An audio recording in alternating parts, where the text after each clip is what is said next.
Con frontalidad, objetividad e imparcialidad debatimos frente al personaje. Osvaldo Morocho Ampudia analiza junto a los principales actores de la noticia frente al personaje. Amigos, bienvenidos a la programación de Frente al Personaje. En nuestra política de informar, de ser transparentes y lógicamente muy participativos, vamos a continuar en estos programas en los que tenemos la oportunidad de conocer a los candidatos. Y en esta oportunidad vamos a presentar a los candidatos a la Asamblea Nacional. Estamos hablando de la candidata a la Asamblea Nacional, Vilma Andrade, candidata por la Izquierda Democrática de las listas 12. Igualmente a Fernando Villavicencio, candidato asambleísta nacional por el Movimiento Concertación, la Alianza Honestidad 1751, y a Javier Orti, candidato asambleísta nacional por el Partido Avanza Listas número 8. Con ellos vamos a desmenuzar algunas cosas que tienen que ver con la actividad, con la función que tienen que cumplir los asambleístas de nuestro país. Un ente, un poder del Estado, el primer poder del Estado que lamentablemente en este momento pues tiene un nivel de credibilidad, de aceptación de menos del 3%. Tarea dura la que les espera a los asambleístas con quienes vamos a conversar. ¿Qué hacer o qué es lo que se propone en Vilma? Bienvenida. Muchísimas gracias, buenos días, un gusto pues estar en tu programa, apreciado Osvaldo, un saludo a la audiencia y un saludo también a Javier y a Fernando que compartimos este panel. Yo creo que aquí lo fundamental es una corresponsabilidad, tanto desde las organizaciones políticas para proponer nombres de personas que tengan una trayectoria, que puedan mostrar una hoja de vida. Y de otro lado, decía, la corresponsabilidad también de los electores, que puedan revisar propuestas, que puedan revisar también qué es la imagen y qué representan los candidatos. Hemos podido ver una cantidad de candidatos con unas ofertas populistas absolutamente demagógicas, y también ya tenemos la historia, ¿no es cierto? 100 asambleístas del toditito, una sola lista. En esta asamblea que termina, 74 asambleístas de la misma condición, y el 90% de los asambleístas que están investigados, que están en actos de corrupción, que han sido parte de toda una trama de corrupción, son de esa lista, toditito, una sola lista. Entonces, creo que es importante diferenciar la acción de los asambleístas y así evitar que la fuerza política que maneja la Asamblea, y si esa es oficialista, pueda negar o pueda prácticamente destruir cualquier acción fiscalizadora. Ahora, Fernando, en este sentido, un periodista, un investigador en este aspecto, ¿por qué buscar llegar a la Asamblea Nacional, configurando quizás el oficio que se tiene con el trabajo que se hace en la Asamblea Nacional? ¿Cuál es la visión que tienes en este caso para buscar ser asambleísta, Fernando? Lo primero, un saludo a Vilma, bueno, a ti, Osvaldo, a los tiempos que nos vemos, a Javier. Y venir a hablar de una mala palabra, malísima como es la política. El Parlamento, mal llamada Asamblea, es una institución que realmente está en deuda histórica con esta patria. El 98% de ciudadanos considera que es un antro de corrupción. Poquísimas excepciones. No han generado leyes en favor de los ciudadanos. En fiscalización tienen 0 sobre 0. Ahorita, acorralados por la sociedad y por las críticas, acaban de aprobar una ley para quitarles el dinero a los delincuentes, pero a partir de aquí. O sea, los delincuentes del pasado ya bien gorditos, con sus grandes chequeras, sigan nomás, solo para los delincuentes del futuro. El periodismo, estimado Osvaldo, estimados amigos y amigas del panel, ecuatorianos que nos miran, el periodismo ha dado muestras de incalculable valor y poder. El periodismo ha hecho en este país lo que no ha hecho ninguna institución, y no hablo como Villavicencio, hablo como Osvaldo Morocho, como todos los periodistas, más o menos, se han jugado en este país. Y nosotros creemos, yo pienso que es hora de poner un gran reflector, una luz, y dar la vuelta a todas las instituciones. El Estado ecuatoriano es un Estado tomado por estructuras delictivas. Eso lo probó Ya, Arroz Verde. pero Fernando, ¿cómo lo vas a hacer dentro de la Asamblea en este caso? En la perspectiva, la situación es bastante complicada. Estamos hablando de la misma estructura política. Yo por eso no escatimo en andar ofreciendo cositas que no voy a poder cumplir, como andan todos o casi todos los candidatos. Para mí tenemos que ir a un proceso de fondo radical. Si no demolemos esa estructura que nació a la sombra de una dictadura criminal y corrupta como la venezolana, que le puso hasta el nombre, aquí no va a pasar nada. Seguirán haciendo ofrecimientos. Aquí tenemos que ir a cambiar esta asamblea, este modelo que no es más que una notaría del Ejecutivo, por un parlamento bicameral. Y esto apunta a una reforma constitucional, por supuesto. Yo les convoco a los colegas y a los demás candidatos que se pronuncien, y a los candidatos a la presidencia que se pronuncien. Si aquí no generamos un cambio radical de este andamiaje, de una constitución que nació para ensamblar un modelo delictivo y autoritario, como es la Constitución de Montecristi, que muy pocas cosas se salvan, y esta estructura, el Consejo de Participación Ciudadana, tenemos que demoler esta cosa. Ese es un infiernillo donde nacen los reyes y virreyes de este país. Y tenemos, reitero, que levantar un parlamento bicameral pequeño.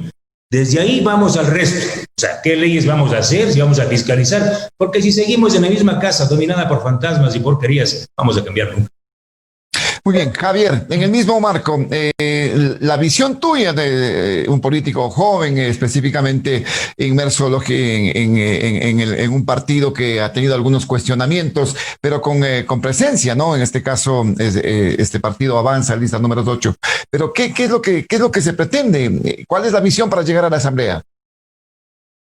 Bueno, primero, muchas gracias por la invitación, Osvaldo. Un saludo muy especial a Vilmita y a Fernando. Un placer compartir con ustedes este panel.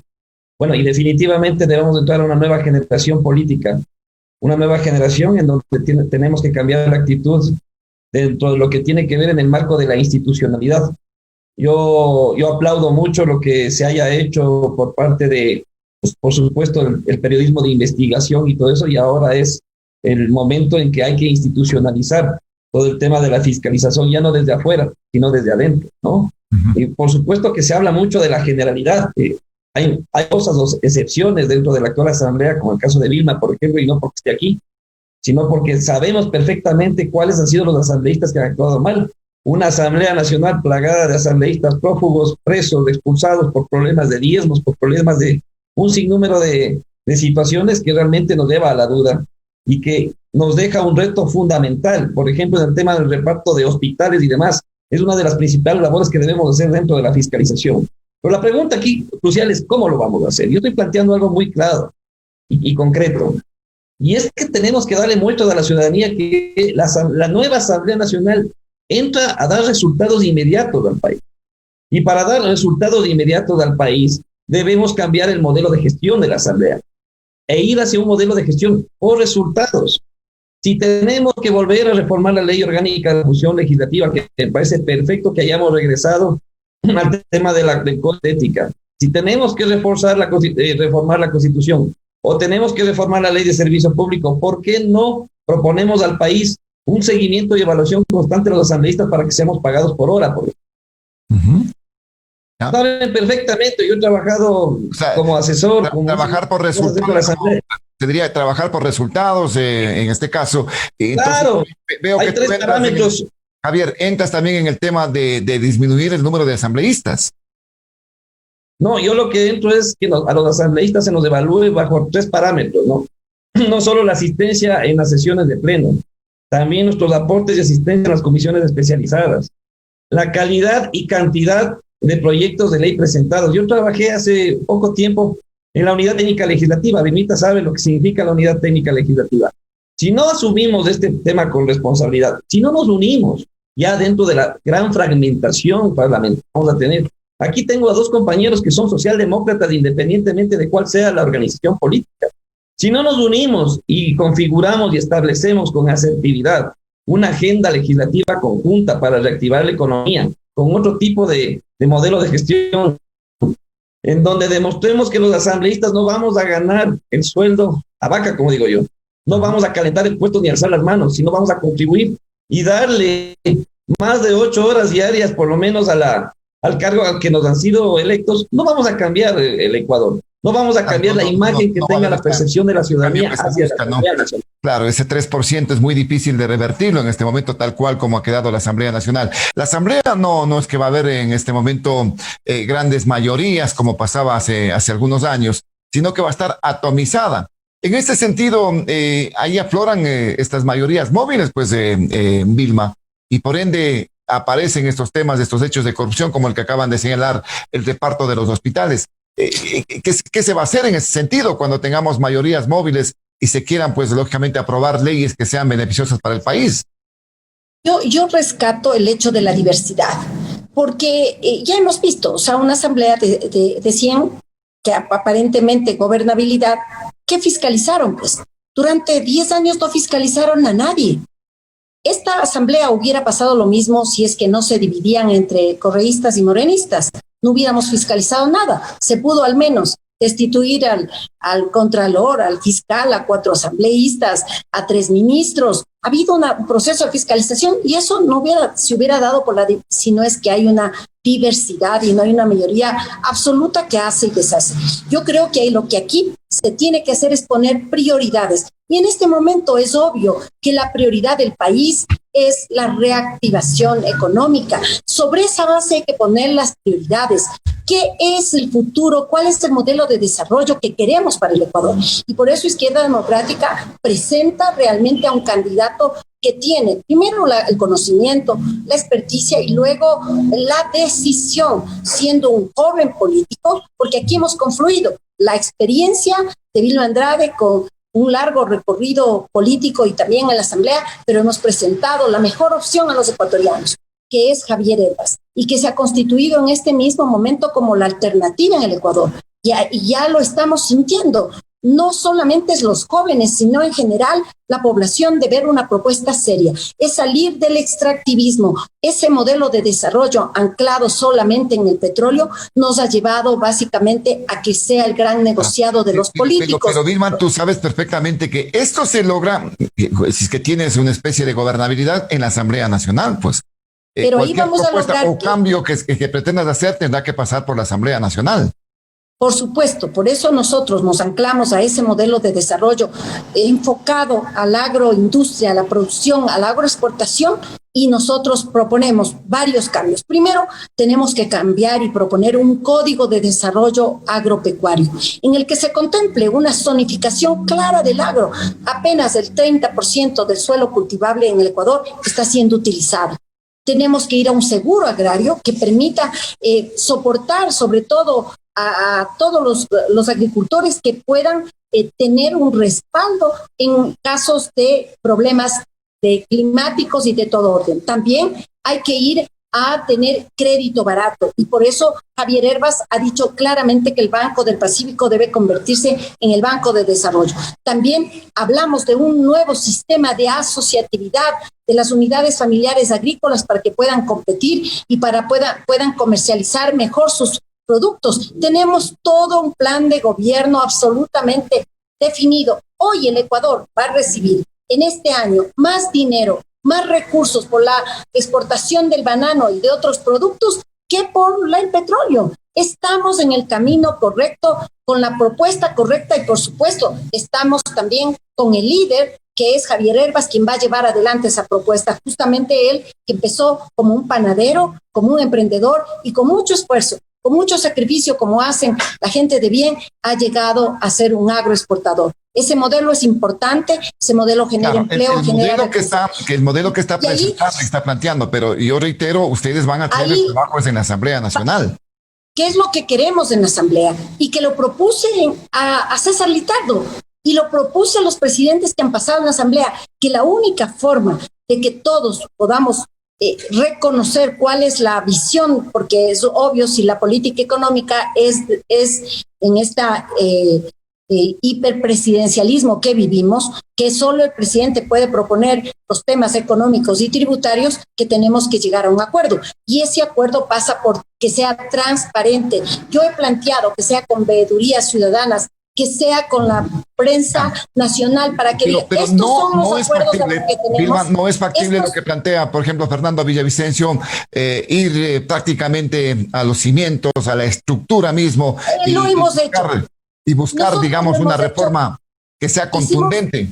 hicimos muy prácticos y le planteamos para que sea inmediata y cuando el presidente Moreno gozaba de credibilidad, que en la consulta popular llame a eliminar a ese Consejo de Participación Ciudadana y Control Social que no investigó, que no... Bueno, esto se está dando en este momento, o se dio en este momento, ¿no? Yo presenté una enmienda constitucional que acaban de demostrar, se unieron para limitar al menos las funciones del Consejo y acaban de unirse correístas y morenistas y echar abajo una enmienda constitucional que la consideramos al menos un plan B.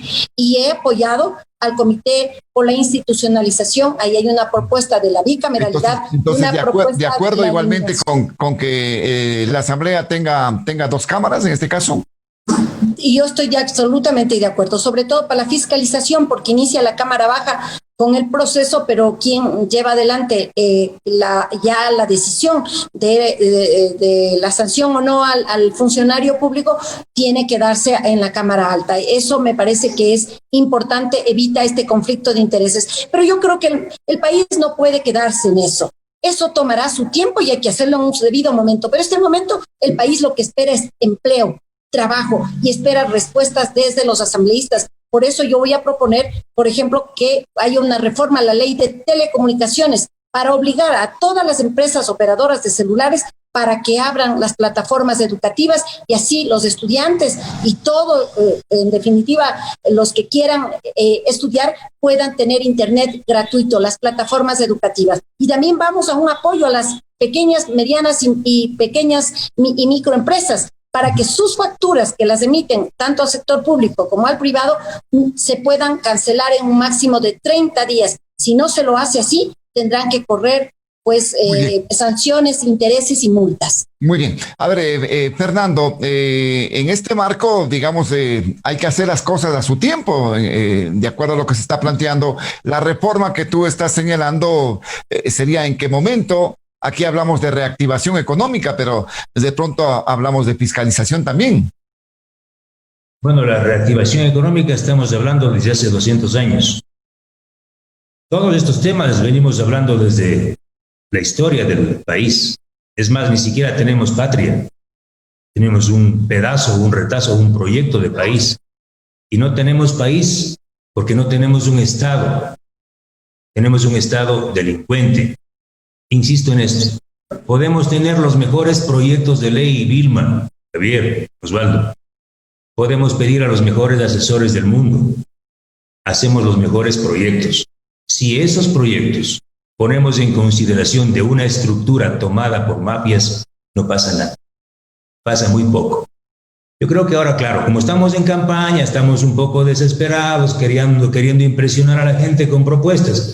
Yo rescato lo grande, lo que ha dicho Vilma. Vamos a pelear desde ahora por un parlamento bicameral que defina el tipo de Estado que tenemos, el tipo de democracia que tenemos.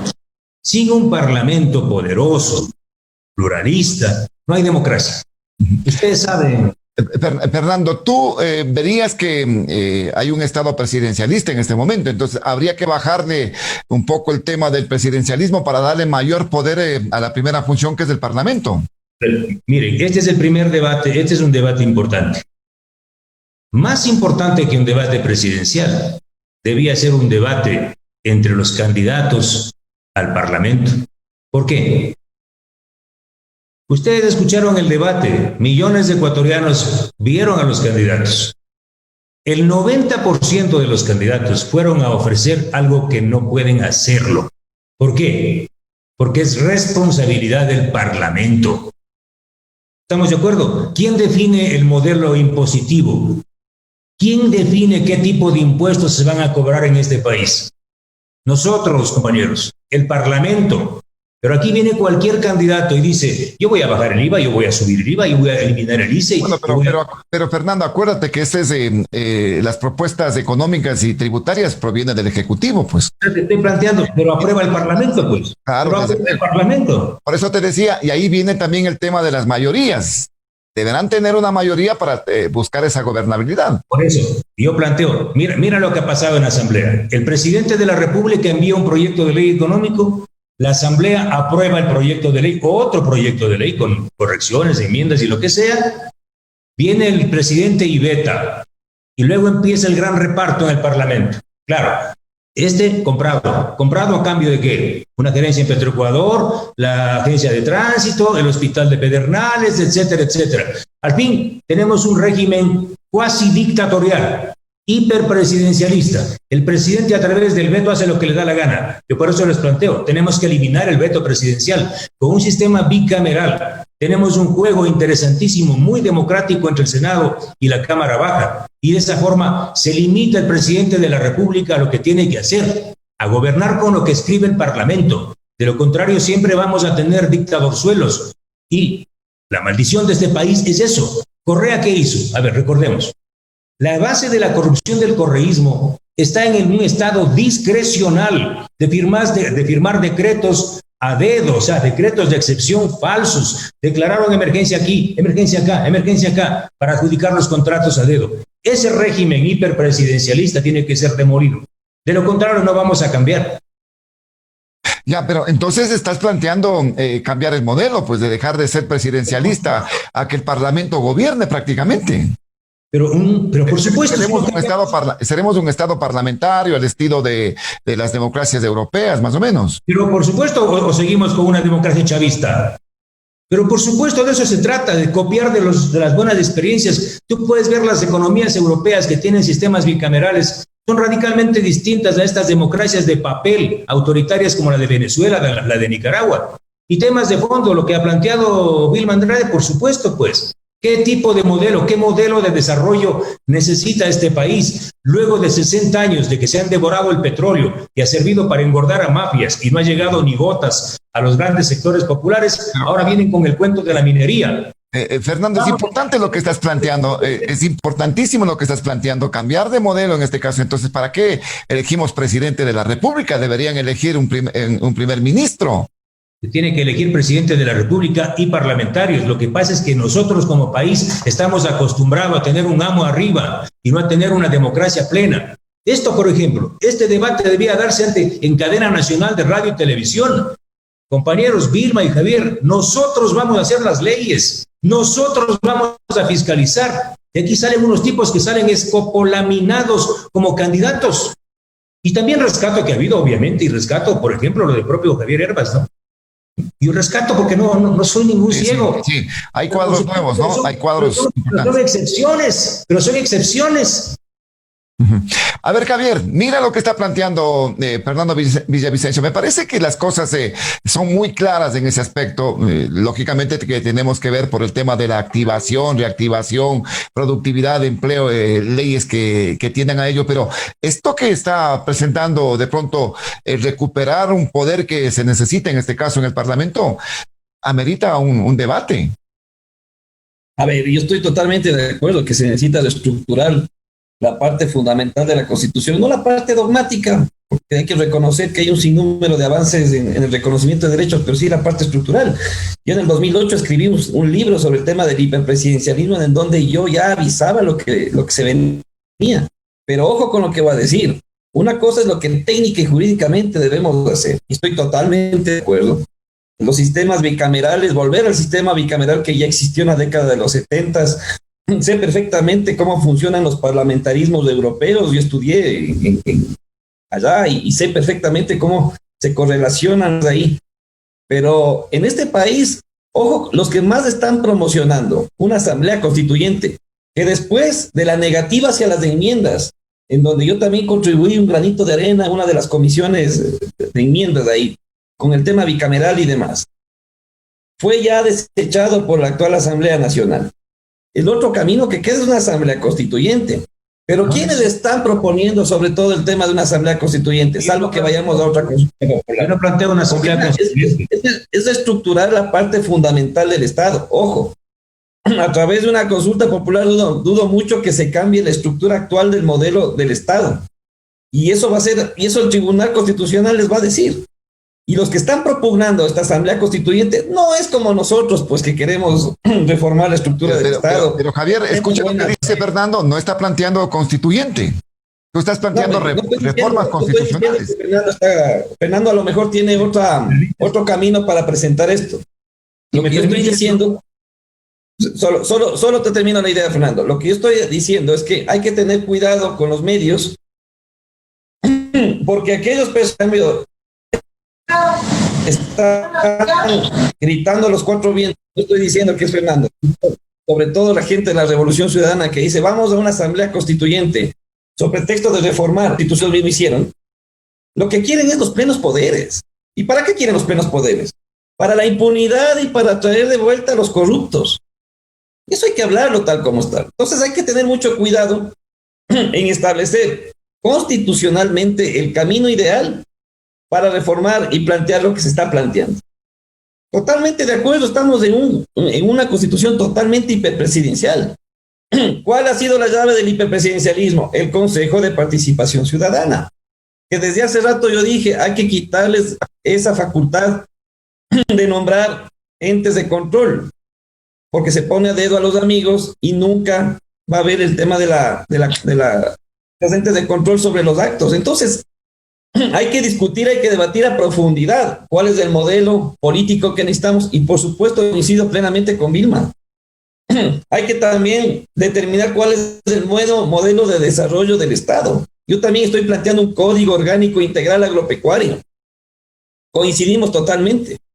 Pero ya en la parte de la estructura estatal política, de la relación ejecutivo-legislativo y de la división de poderes, hay que pensar muy bien cuál es el medio y el mecanismo que vamos a utilizar para cambiarle al Ecuador de un sistema hiperpresidencialista a un sistema más presidencial, pero más democrático, porque irnos al parlamentarismo, yo creo que todavía no estamos listos para esa situación.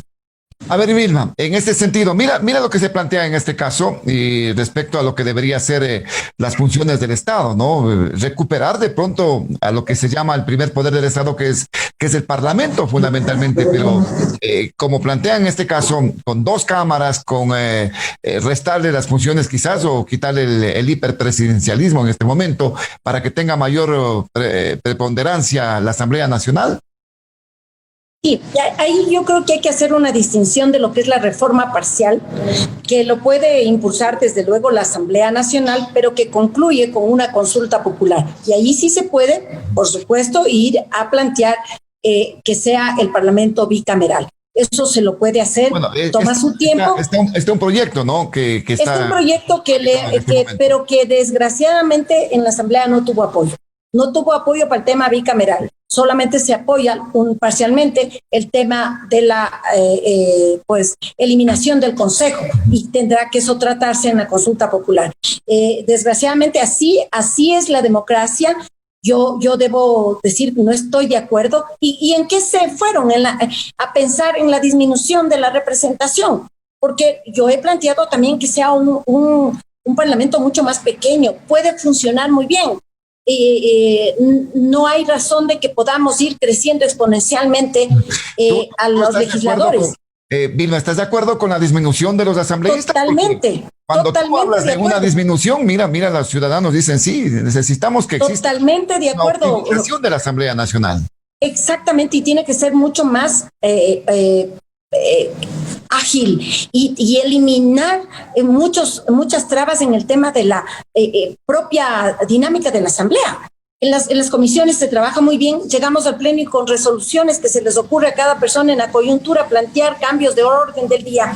Se pierden horas valiosas de lo que es la decisión del máximo organismo, en definitiva, de la primera función del Estado. Por eso nosotros creemos que no podemos continuar en este proceso e ir al sistema bicameral. Mejoran la redacción, inclusive la profundización del análisis de las leyes, porque hay dos revisiones y la fiscalización. Pero bueno, ese yo considero que ojalá ese es un tema que lo debatiremos en su momento. Sigo insistiendo que necesitamos también que haya una clara difusión de la labor legislativa. Miren, yo logré con mucho esfuerzo, porque he sido una voz en solitario de la izquierda democrática, logré una norma que para mí es mucho mejor que la llamada ley de extinción de dominio, que ha sido puesta por presión de la prensa como la panacea, que no lo es, hay que decirlo claramente. Eso no lo es. Sabemos o no que los corruptos no tienen los bienes a su nombre. O si no demos cuenta, pues los corruptos que están ahora mismo apresados, que están encarcelados, altos funcionarios de Estado son pobrecitos, no tienen un centavo en sus cuentas. Entonces sabemos que el dinero está... Si me permite, esta ley de extinción de dominio con algunos visos de inconstitucionalidades, ¿no?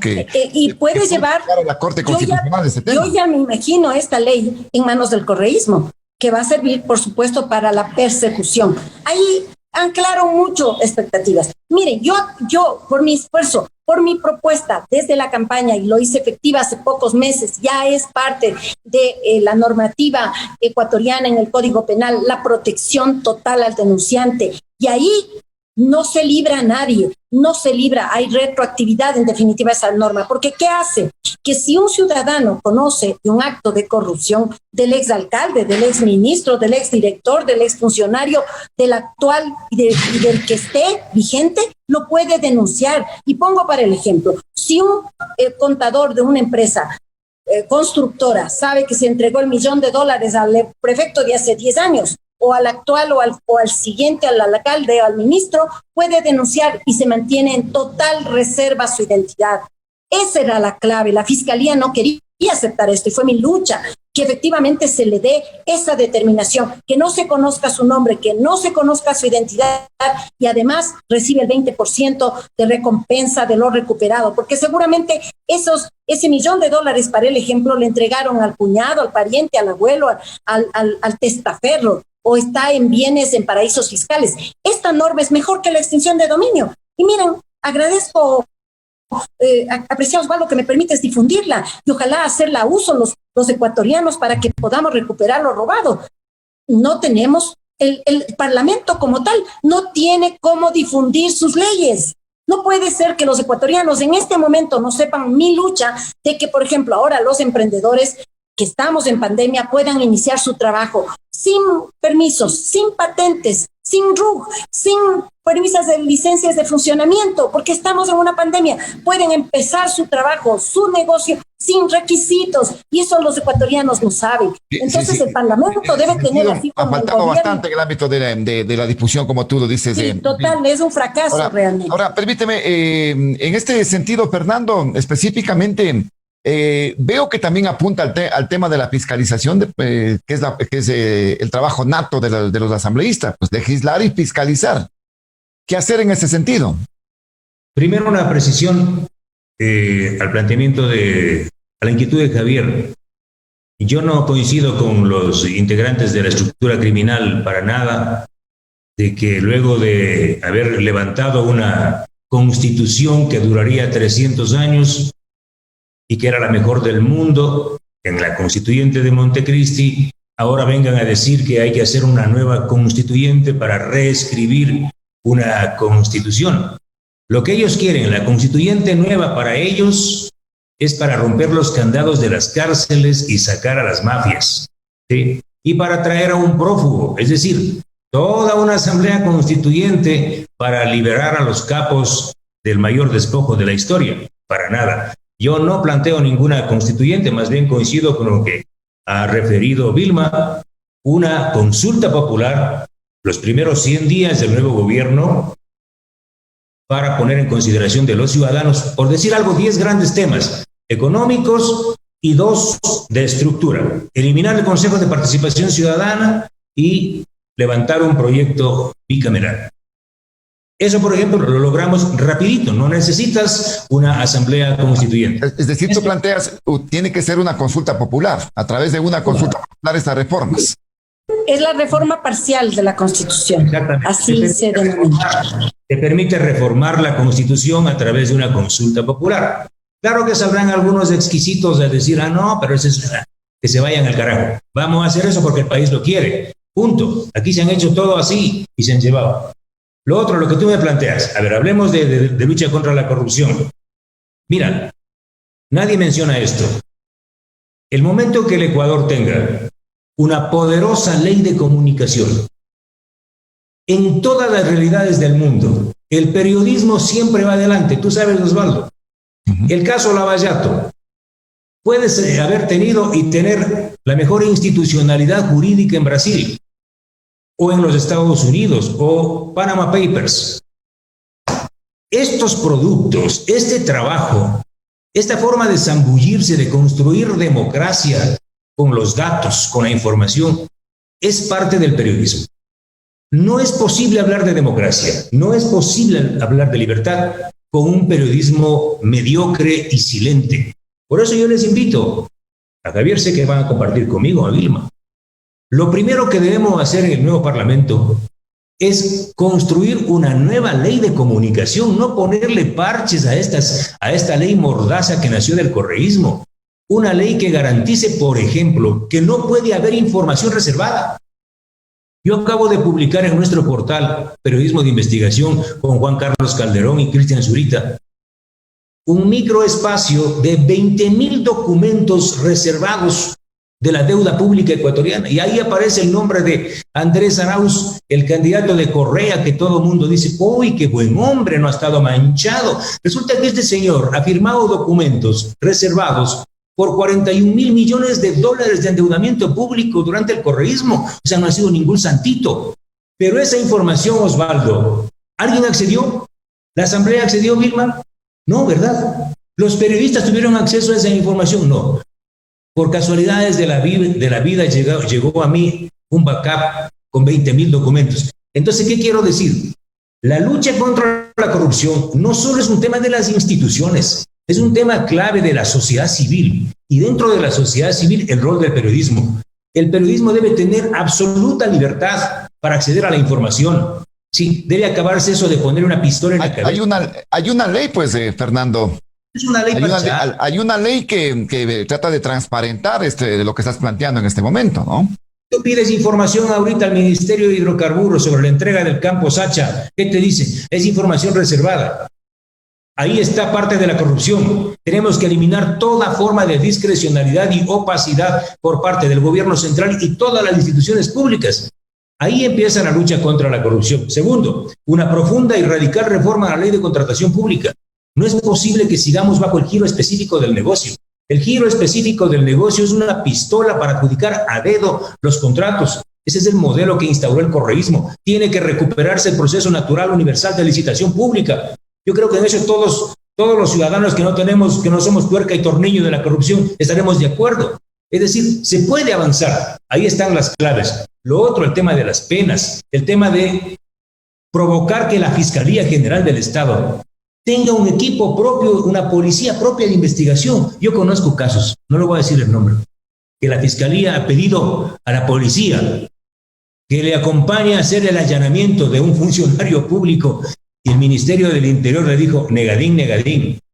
¿Cómo puede ser posible? La Fiscalía debe ser autónoma. Su propia policía de investigación. Bueno, hay planteamientos, ¿no? De reformas, y se está buscando esa situación también. Hay reformas, pero todo atraviesa por transformar esta arquitectura mafiosa. Y lo otro, ya han dicho aquí, elijamos bien, por favor.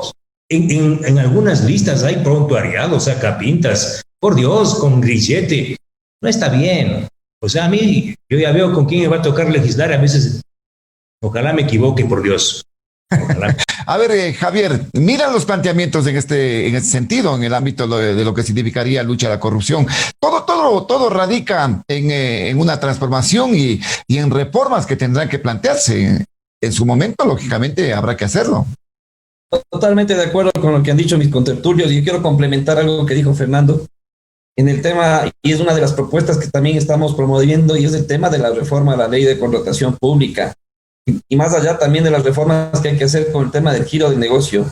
Hay una figura que ha sido la raíz de la corrupción, y es el tema de los contratos de emergencia. ¿Y por qué nacen los contratos de emergencia? Porque la actual ley de contratación pública hace nacer este sistema de contratación pública prostituido, corrompido.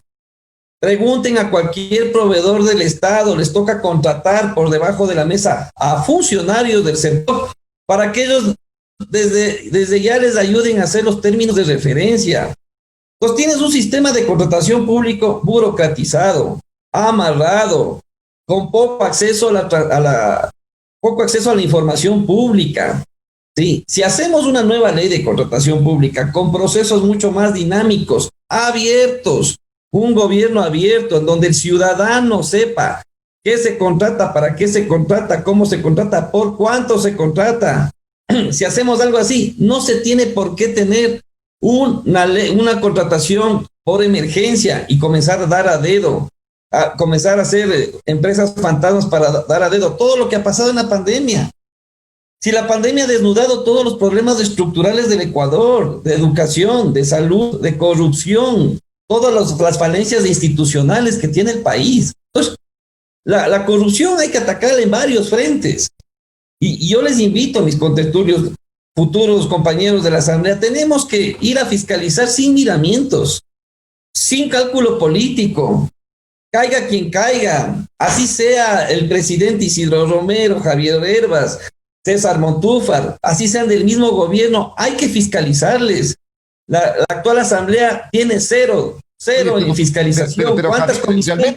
realmente ¿Cuántas comisiones de la perspectiva fiscalización han habido? que planteas está muy bien, así tendría que ser, ese debería ser el funcionamiento del Parlamento, pero ya en la realidad eso no pasa, Javier, por los manejos políticos que existen, por los intereses que se manejan en la estructura del Estado.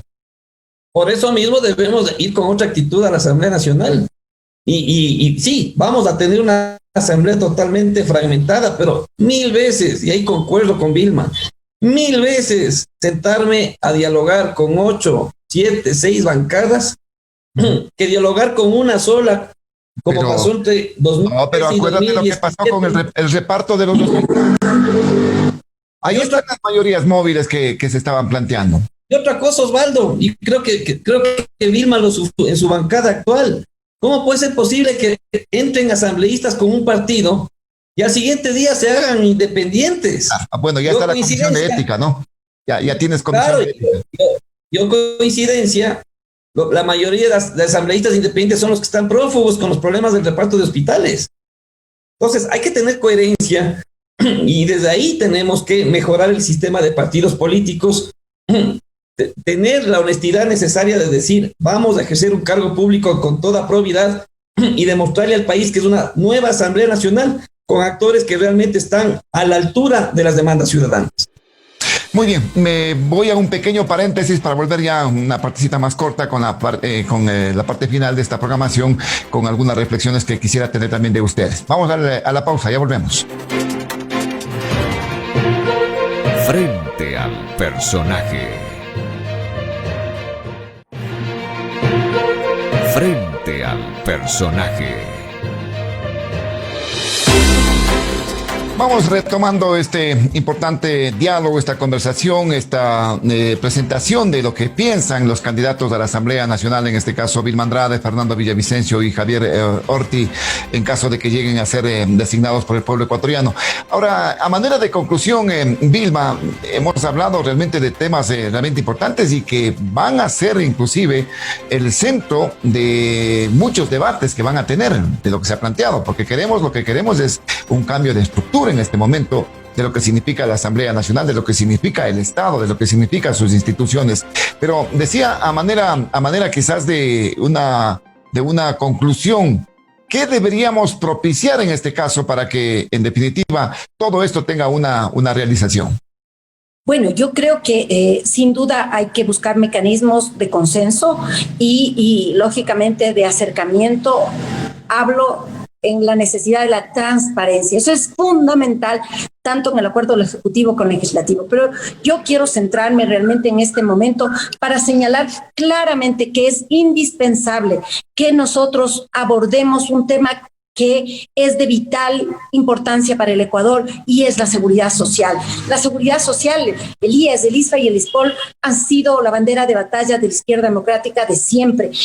Y hoy más que nunca, miren, mi voz quizás solitaria, siempre reitero, pude defenderle al Seguro Social para que este gobierno no le convierta en una dependencia del Ministerio de Economía y peor aún que señalaba que en casos de crisis fiscal se tomarán los recursos de estas entidades. Pude salvarle, pude poner en alerta. No defendió nadie, ningún funcionario del Seguro Social sometidos al oficialismo. Por eso necesitamos una entidad técnica, liberada, despolitizada y que tengamos que tener una auditoría clara para saber dónde están las inversiones, las desinversiones del IES, que hagamos unos estudios actuariales que definan claramente cuál es la edad clara de jubilación y que le demos sostenibilidad al sistema. Esa va a seguir siendo mi lucha, pero sobre todo aquí es un acuerdo y una necesidad que la propone Javier Hervas, quien es nuestro candidato presidencial, que yo aspiro que con toda esa fuerza y el impulso que está teniendo llegue a la presidencia y logre convertir efectivamente al seguro en una entidad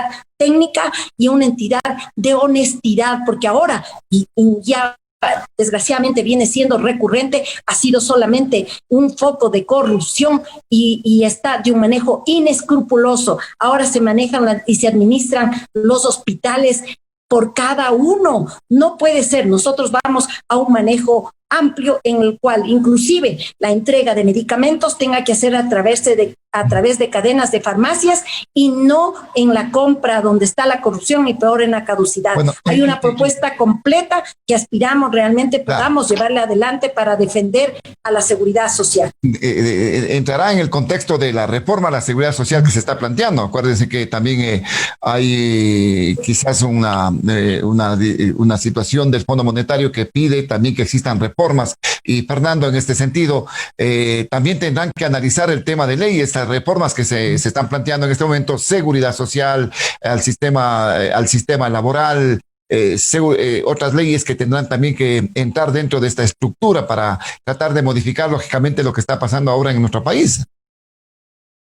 Una línea horizontal de las últimas asambleas y parlamentos, una constante, es que la mayor parte de proyectos de ley vienen con un signo de grandes grupos de poder. Lo que decía Javier al comienzo, y él conoce. Hay asambleístas que en realidad no saben leer ni escribir. Los proyectos de ley vienen de arriba. La ley minera en este país fue redactada en gran medida por estudios jurídicos vinculados a las corporaciones mineras. Por eso es muy importante lo que estamos analizando y debatiendo. ¿Cuál es el origen de los candidatos? ¿Qué representa cada uno? Yo puedo decir, yo vengo así desde la más simpleza, yo soy un periodista, ¿sí?, que me he jugado la vida. No tengo por qué decirlo, ahí está. Esa es mi historia, soy un sobreviviente, es más. Pero yo planteo darle la vuelta al modelo de construcción de leyes. Hay que salir a hacer leyes en territorio. No estar sentaditos ahí. Incluso han sacado tomas, están comprando carteras de cocodrilo en Amazon. No está bien, pues, importándose carritos 4x4. Vamos al campo a hacer una ley agraria con los campesinos, con los indígenas. Vilma ha dicho, vamos a construir un nuevo modelo de desarrollo con los indígenas, con los campesinos, a parar la minería a gran escala, a dar un destino a este país, ¿cierto? Vamos a hacer eso en territorio, con la gente buena. Ese es mi planteamiento. Yo me siento honrado de haber servido en algo a mi país sin ser funcionario público. Desde el periodismo, contracorriente, jugándome la vida y la vida de mi familia y de mis colegas periodistas. Un homenaje para mí, para esos periodistas valientes que me acompañaron. Yo, vean, me preguntan en Alausí, en mi tierra, y yo no les vengo a pedir el voto y con esto me despido. Lo más aberrante de un político es llegar a pedir el voto. Yo a Osvaldo Morocho no le voy a decir, ve Osvaldo, y nos conocemos años con Osvaldo. Oye, vota por mí. Jamás, hermano. Jamás. Piensa, sé libre, sí, independiza tu conciencia, pierde el miedo y vota por gente buena. Lo único que yo les puedo pedir en este momento a mis compatriotas es que, por Dios, no voten por las estructuras criminales que nos han gobernado en los últimos años. Voten por cualquier otro. Yo respeto las diferencias políticas, pero las diferencias políticas los podemos arreglar. Pero lo que hicieron en esta patria durante más de una década, al robarse hasta los clavos de la cruz, eso ha generado muerte, desesperanza, empobrecimiento, y eso no se cura así. Entonces yo creo que estas elecciones son clave. Por Dios, no voten por los delincuentes. Solo eso les pido. Javier, asimismo, a manera de una conclusión en este aspecto, mira qué cosas tan interesantes e importantes han surgido de este conversatorio, de este pequeño debate. En este sentido, ¿qué podemos esperar cuando tenemos que analizar tantas leyes? Y yo le planteaba a Fernando las reformas a la ley de seguridad social, la reforma laboral, la reforma tributaria. estos proyectos que vienen desde arriba, como lo dice él, y cómo los generamos para que provengan y vayan en beneficio de los ecuatorianos, de los de a pie, como se dice. Y hay dos grupos fundamentales, Osvaldo, que le han hecho mucho daño al país. En un grupo de esta mafia organizada que ha mencionado Fernando, y estoy totalmente de acuerdo. Pero otros también son los grupos de poder económico. Y son estos grupos de poder económico que no permiten la reactivación en este país. ¿A quiénes te refieres con grupos de poder económico, Javier? Ahorita voy a explicar. Yo les invito a revisar el Código Monetario, Financiero y a revisar cómo se integra la Junta Bancaria. Y es de esta Junta Bancaria la que establece los parámetros de crédito. Y estos parámetros de crédito están sucretizados de una sociedad dolarizada. Esta Junta Bancaria es la que no permite la entrada de la banca internacional. Podemos reformar todas las leyes que sea, pero mientras los agricultores, los emprendedores, los pequeños empresarios y también, ¿por qué no decirlo, los grandes empresarios, no puedan acceder a créditos baratos, a largo plazo, a pocas tasas de interés, a un buen tiempo de gracia, no va a haber liquidez y no va a haber reactivación económica? ¿Por qué le cargamos todo el tema de la banca de desarrollo solamente a la banca pública? ¿Y por qué la banca nacional privada también no se hace cargo? Porque es mucho riesgo, porque es darles crédito a los pequeños emprendedores, es objetos de mucho crédito y hay que darles al 25%, a los agricultores demasiado. Entonces, vamos a democratizar también el financiamiento y tenemos que, si queremos darle una mano al pueblo ecuatoriano, pongámonos del lado del pueblo ecuatoriano, ¿sí? Y dotémoslo de crédito, que es lo que necesita para la reactivación de la economía. Y finalmente, también para despedirme, a manera de conclusión, definitivamente estamos entrando a una nueva era política, en donde tenemos que fortalecer la calidad de la democracia, tenemos que fortalecer el sistema electoral, tenemos que fortalecer el sistema de partidos políticos, debemos capacitar y hacer formación de nuevos liderazgos, tenemos que apoyar nuevas opciones y, por supuesto, permitirle elegir a la gente a las mejores opciones. Ya basta de esta dicotomía correísta, anticorreísta, que los que gobernaron hace 10 años y los que gobernaron 4 años. Ninguno de esos dos tienen chance. Ahorita hay nuevas alternativas. Yo veo aquí 3 grandes alternativas que espero el pueblo ecuatoriano escoja y nuevamente no vaya a un voto útil, sino vaya al voto responsable de los mejores candidatos, porque si no, este país nunca va a cambiar y siempre estaremos en la misma letanía de siempre. Así que un gusto haber hablado con ustedes y no se olviden, el 7 de febrero hay las listas 8, Isidro Romero, Sofía Merino y todos quienes conformamos una nueva generación, Osvaldo. El Partido Avanza ya está totalmente depurado y prácticamente hay una nueva generación de políticos responsables para el país.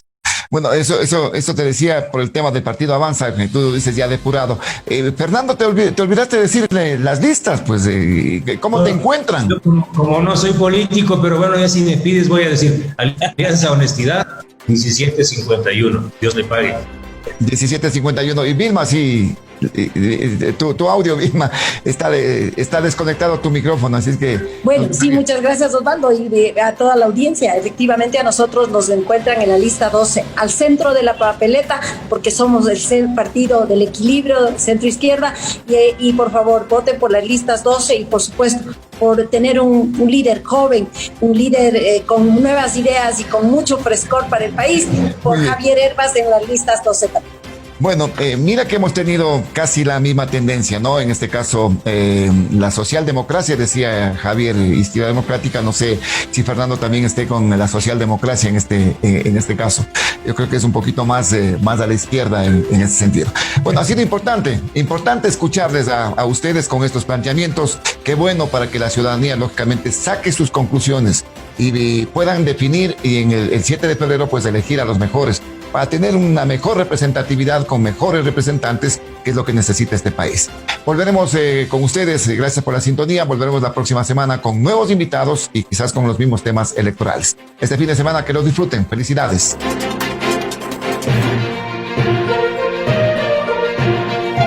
Con frontalidad, objetividad e imparcialidad debatimos frente al personaje. Osvaldo Morocho Ampudia analiza junto a los principales actores de la noticia frente al personaje.